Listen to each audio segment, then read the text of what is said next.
शहरात बुधवारी अवघ्या काही तासात जोरदार पाऊस पडला। यात खामनदी काठावर पाण्याचा प्रवाह वाढल्याने पुष्पनगरी स्मशानभूमीची भिंत कोसळून पाणी आत शिरले। यामध्ये स्मशानजोगीच्या घरातील संसार उपयोगी वस्तूचे नुकसान झाले आहे। स्थानिक नगरसेविका कीर्ती शिंदे यांनी घटनास्थळी पाहणी करून महानगरपालिका प्रशासनाला उपाययोजना करण्याची मागणी केली आहे। छत्रपती संभाजीनगर शहरात बुधवारी दुपारी काही तासातच मुसळधार पाऊस झालाय। यामध्ये शहरातील सखोल भागात पाणी साचले तर अनेक नागरिकांच्या घरात पाणी शिरल्याच्या घटना देखील घडल्या आहेत। खामनदी काठावर असलेल्या सिद्धार्थ उद्यानानजीक पुष्पनगरी येथील स्मशानभूमीची भिंत कोसळल्याची घटना देखील घडली होती।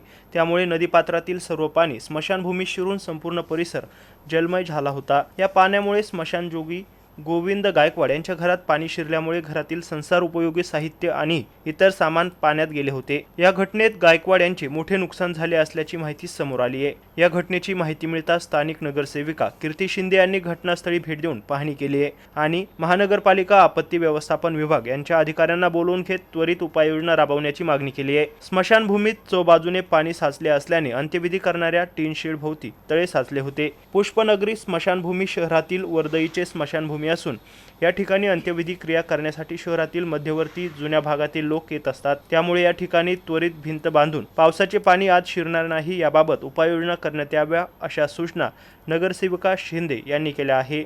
येत्या काही दिवसात मुसळधार पाऊस पडण्याची शक्यता वर्तवली जात असल्याने शहरातील खामनदी, सुकना नदी आणि मोठ्या नाल्यावरील वसाहतींना धोका निर्माण होण्याची शक्यता आहे। यामध्ये महानगरपालिका आपत्ती व्यवस्थापन विभागाकडून काय उपाययोजना राबवण्यात येईल याकडे नागरिकांचे लक्ष लागले आहे।